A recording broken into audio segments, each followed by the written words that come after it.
Assalamualaikum warahmatullahi wabarakatuh. Perkenalkan, nama saya Sri Rafiani dengan NIM 2111304076.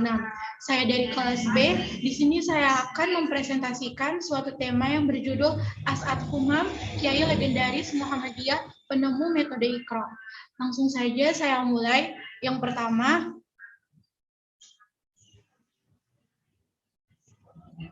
bagi anak-anak kelahiran 1990-an, romantisisme masa kecil selalu terkait dengan barang-barang khas yang kini telah langka. Misalnya jajanan, lagu-lagu pop, majalah, hingga tren dan permainan. Di antara kenangan yang paling melekat itu, salah satunya adalah buku kecil pelajaran mengaji, atau yang dikenal dengan nama buku Iqra. Tidak hanya di Indonesia, buku Iqra populer di Malaysia, Singapura, dan Brunei Darussalam. Dalam sampulnya, terdapat gambar seorang lelaki tua berkacamata dengan paras kurus memakai jas hitam dan peci sebagai latar buku tersebut. Lantas, siapakah lelaki itu? Mengapa dia memegang sebuah tongkat?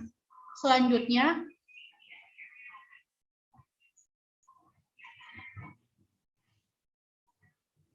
sosok As'ad Humam, penemu metode Iqra. Benar, namanya adalah As'ad Humam, pria asal Selokraman, Kota Gede, Yogyakarta, kelahiran tahun 1993. Nama Humam merujuk kepada ayahnya, Humam Siraj, yang merupakan pedagang sukses di Pasar Beringharjo. Sebagai anak kedua dari 7 bersaudara di lingkungan Muhammadiyah, As'ad Humam terbuka dalam belajar. Mitsuo Nakamura dalam The Crescent Arises Over the Banyan Tree tahun 2012 mencatat As'ad Humam menempuh pendidikan dasar di SD Muhammadiyah Klecong, SMP Negeri di Ngawi, dan pendidikan SMA di Muallimin Muhammadiyah Yogyakarta. Dalam keseharian, salatnya pun harus dilakukan dengan duduk lurus, tanpa bisa melakukan posisi ruku ataupun sujud. Bahkan, untuk menengok pun harus membalikkan seluruh tubuhnya. Tulis Henny Purwono dalam artikel bertajuk Kiai Haji As'ad Humam, pahlawan pemberantasan buta huruf Al-Quran. Selanjutnya, guru revolusionis Muhammadiyah. Metode Iqra ditemukan di Pusat Kebudayaan Muhammadiyah Kota Gede, Yogyakarta. Dalam menemukan metode Iqra, almarhum As'ad Humam ditemani oleh pegiat Muhammadiyah lainnya, yaitu Jazir ASP yang kini masih aktif menjadi sosok sentral di Masjid Jogokarian, Yogyakarta. Menurut Mitsuo Nakamura, meskipun metode Iqra berasal dari pegiat Muhammadiyah, gerakan Iqra berdiri mandiri dan tidak terkait dengan Muhammadiyah. Di Indonesia, perkembangan Taman Pendidikan Al-Quran sejatinya mulai bangkit di akhir era 1980-an dengan munculnya tokoh Kiai Dahlan Salim Zarkashi asal Semarang yang menemukan metode qiraati dan menyebarluaskannya melalui pendirian TK Al-Quran Mujawidin di Semarang tahun 1986. Kala itu, Kiai As'ad Humam yang ikut mengajarkan qiraati untuk anak-anak di Kota Gede menyimpulkan bahwa metode tradisional Bahdani tidak efektif karena membutuhkan 2-3 tahun untuk penguasaannya.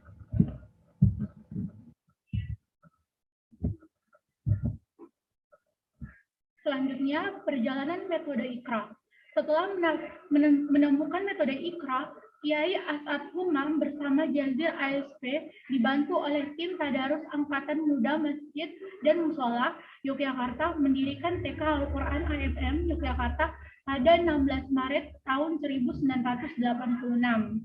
Ahmad Zayadi, DKK, dalam buku Putih Pesantren Muadalah tahun 2020 menulis pendirian TK Al-Quran AMM itu mendapatkan momentumnya di tengah masyarakat, sehingga kemudian mereka juga mendirikan Taman Pendidikan Al-Quran AMM, Talimuk Quran Lil Aulad AMM, dan kursus Tartilil Quran AMM. Selanjutnya,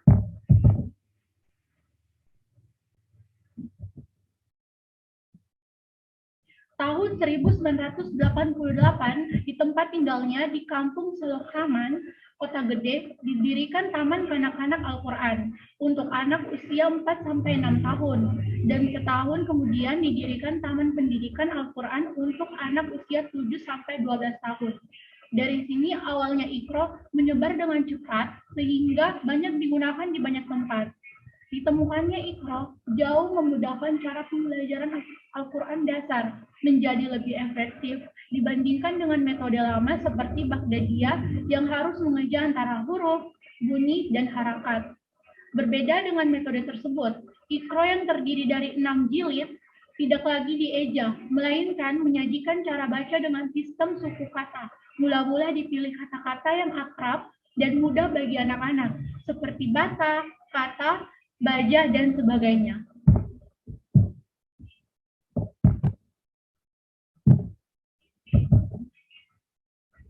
Selanjutnya, metode Iqra kemudian menyebar pasca digelarnya Munas DPP BKPMI di Surabaya yang menjadikan TK Al-Quran dan metode Iqra sebagai program utama perjuangannya.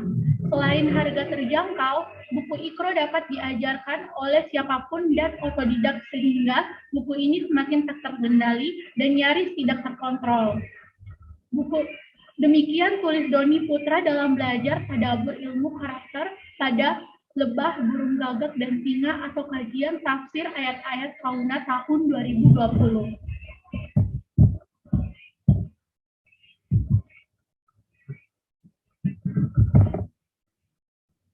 Selanjutnya, amal jariah Kiai Asad Humam. Setelah berbagai eksperimen, Kiai Asad Humam berhasil di Kota Gede, sistem Iqra berkembang di Gresik dan Semarang. Tahun 1988, metode Iqra mendapatkan pengakuan dari Menteri Agama sehingga didistribusikan secara nasional pada tahun 1992. Bukan saja jaringan masjid dan Muhammadiyah, Nahdlatul Ulama ikut berjasa dalam mengenalkan metode ini secara luas. Demikian tulis Ana M. Gade dalam Perfection Makes Practice Learning Emotion in the Recited Quran in Indonesia tahun 2004. Menurut Ana, pemerintah Malaysia mengadopsi metode Iqra secara resmi di akhir 1990-an. Sementara itu, pasca wafatnya Kiai As'ad Humam pada Jumat 2 Februari 1996, Agus Basri dan Khairi Ahmadi dalam sebuah obituari di majalah Gatra, edisi 19 Februari tahun 1996, menyebut bahwa metode Iqra telah menyebar di Malaysia, Singapura, Brunei, Thailand, Filipina, Eropa, dan Amerika.